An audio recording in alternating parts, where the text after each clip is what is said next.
सल्तनत उस्मानिया के 34वें सुल्तान अब्दुल हमीद सानी 21 सितंबर सन 1842 को कुस्तुनतुनिया तुर्की में पैदा हुए।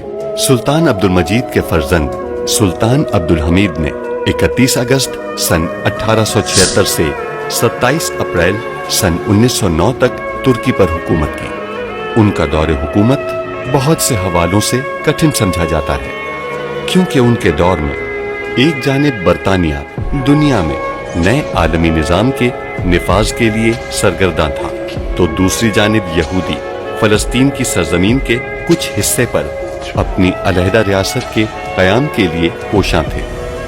सुल्तान अब्दुल हमीद, जो अपनी फहम फरासत से पुर सियासत के लिए दुनिया भर में मकबूल थे, दुश्मन के रास्ते की रुकावट बने रहे।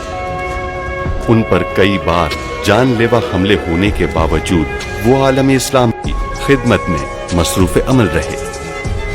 उनके शानदार कारनामों में उस्मानी आइन का निफाज और तुर्की को तमाम अरब ममालिक और हिजाज मुक़द्दस से मिलाने वाली रेलवे लाइन की तामीर शामिल है।